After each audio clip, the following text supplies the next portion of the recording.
ये 6 क्लास है ना। तो देखिए आज मैं तुम्हें हिंदी के बारे में बताने जा रहा हूँ। हम क्या क्लास में जैसे कहीं भी कुछ भी बताया जा रहा है तो सबका ये काम होता है कि सर को देखते रहो, उनकी बातों को सुनते रहो, कानों के माध्यम से वो बात, कोई भी ऐसी बात सर के माध्यम से निकल जाए और आपको ना सुनाई दे तो आपके लिए वो अच्छी बात नहीं है, वो आपका छूट जाएगा विषय और धीरे धीरे करके आप कमजोर होते चले जाएंगे। तो क्लास में जब भी कहीं भी कोई बात हो रही है तो उसको सुनने के लिए उन्हें देखना भी होता है और उनकी बातों को सुनना भी होता है। सुनने के बाद वो बात दिमाग में चली जाएगी तो अपने आप वो बात आपको याद रहेगी और याद रहना ही तो पढ़ाई है।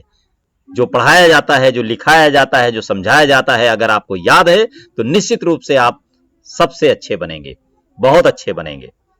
और याद तभी रहेगा जब कुछ याद हुआ हो, जब आपने कोई बात सुनी हो। भाई आपको याद है कोई बात कहीं सुन लिया आपने तो याद नहीं रहती है। तो अगर आपने कुछ सुना है तो निश्चित रूप से वो आपको याद रहेगी। कोशिश भी करिए, क्यों भूल जाते हैं आप, इसका मतलब भी यही होता है कि आप ध्यान से सुनते नहीं हैं। अगर कोई बात सुना है आपने तो कैसे भूल सकते हैं। जैसे आपसे कह दिया जाए कि भाई हिंदी की कॉपी निकालो, अब आप कहते हैं कि भूल गए हम कौन सी कॉपी निकालें। इसका मतलब जिस समय आपको बताया जा रहा था, हिंदी की कॉपी निकालने के लिए कहा जा रहा था, उस समय तो आपने उसको सुना ही नहीं था। तो जब भी आपको अगर कुछ याद नहीं रहता है तो उसका मतलब यह होता है कि आपने सुना नहीं है। तो एक ही चीज सीखनी है, बातों को सुनना। और जैसे ही कोई चीज सुन लोगे वो तुम्हारे माइंड में अपने आप जगह बना लेगी और दिमाग में चली जाएगी, फिर आप कभी भी उसे भूलेंगे ही नहीं। यही तो एग्जाम होता है कि साल भर जो भी सर लोग बताते हैं, लिखाते हैं, समझाते हैं और लास्ट में रिजल्ट आता है, पेपर होता है, एग्जाम होता है, वहां पर तो अगर आप नहीं लिख पाते हैं तो उस समय फेल नहीं होते हैं, फेल आज होते हैं जब हम पढ़ा रहे हैं। इस समय जिसको नहीं सुनाई दे रहा है वो 1 साल बाद फेल हो जाएगा। भाई रोज हम कुछ ना कुछ बताते हैं तो रोज का रोज सुनते जाओ तो माइंड में स्टोर रहेगा। कोई भी पूछे, चाहे वो एग्जाम हो या कोई घर का व्यक्ति कहीं भी कुछ पूछे तो आप बता पाएंगे।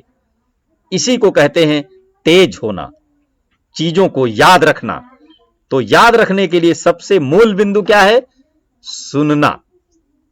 तो सुनना सीखिए और फिर वो अपने आप याद रहेंगी चीजें। तो ध्यान से सुनिए, आज मैं हिंदी के बारे में कुछ बताने जा रहा हूं, उसको ध्यान से सुने, देखें क्या है। आज हम हिंदी बहुत अच्छा सब्जेक्ट है और एक गुरु मंत्र है हिंदी के बारे में, उसे आप जाने, सुन लें।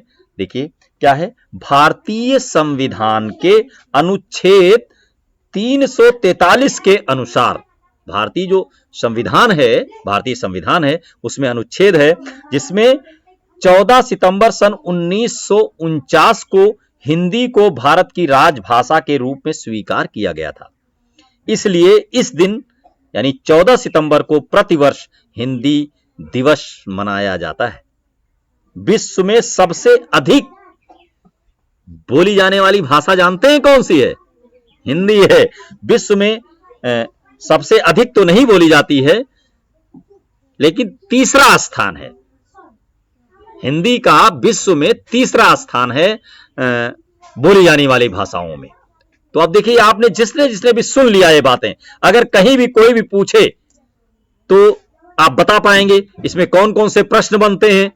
प्रश्न बनता है कि विश्व में हिंदी का कौन सा स्थान है, बनता है जिसका जवाब है तृतीय। फिर है हिंदी दिवस कब मनाया जाता है। फिर है 14 सितंबर को क्या होता है, क्यों फेमस है वो, इस दिन हम लोग कुछ मनाते हैं क्यों, क्या हुआ था इस दिन। इस तरीके से इन छोटे छोटे प्रश्नों के जवाब इस 2 लाइन में आपको मिल जाएंगे। जिसने सुना है उसको निश्चित रूप से ये बात याद रहेगी। तो मेरे वीडियो को देखिए, सब्सक्राइब कीजिए और समझिए, निश्चित रूप से आपको समझ में आएगा। धन्यवाद।